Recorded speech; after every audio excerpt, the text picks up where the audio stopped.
So item 41 of my list was originally to read the whole standard works with commentary, the LDS standard works, but I realized that was going to be really hard, so I changed it, and instead I decided to read the Book of Mormon from the back to the front, because I feel like we focus a lot on like First Nephi, and you kind of get stuck there a lot, and you don't really get past it, and then you have to start over, and so you read First Nephi a billion times.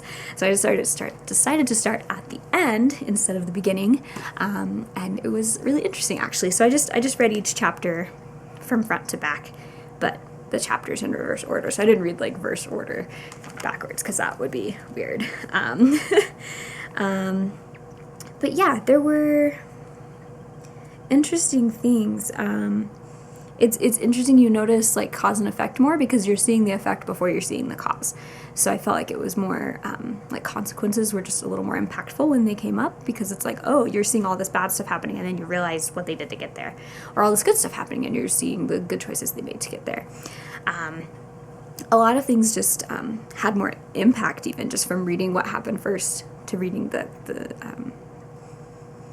genesis of those events, words. My attention span did still kind of waver in the middle, and I think that's kind of what happens. Maybe I should just do like intensive readings of each book or something. I don't know. I'll still probably listen in Alma because Alma.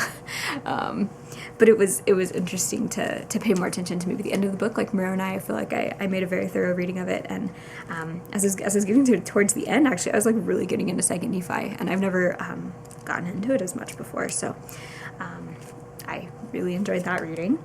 I don't know, I felt like I was reading a little more closely because I had to remember what happened already. So I noticed just a few times like where it changed from like third person to first person. I was like, I've never noticed that before.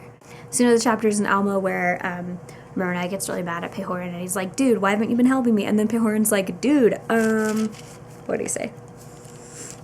And then Pehorin's like, well, there's like a ton of problems here. I can't really help you as much as I want to.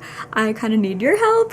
And then you're like, oh, Moroni, you're kind of a jerk. Like, and so it's interesting to read Pehorin's like explanation first, and then read Moroni's request for aid, because it makes you realize a little more that Moroni didn't really know what was going on. And yeah, I just wonder if there's like a lot of situations in our lives where if we could see what happens next first, we probably wouldn't act the way that we do now. I don't know, and overall it was just interesting to read it in a different order. I felt like it helped me pay more attention, which was good.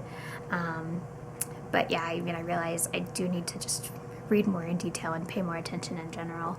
But I feel like it was a good way to make myself just pay a little more attention in general. Like when you are driving to work and you go a different way from normal, you see things you normally don't see because you're doing it in a different way. It just helps to like signal to your brain that you need to like pay more attention. So I feel like that was good. So I did that, and it was much shorter than reading all the commentaries, so that was good. And I feel like it did help me learn so many things that I haven't noticed before. So yeah, so I did it, and I'm checking it off my list, and it's done.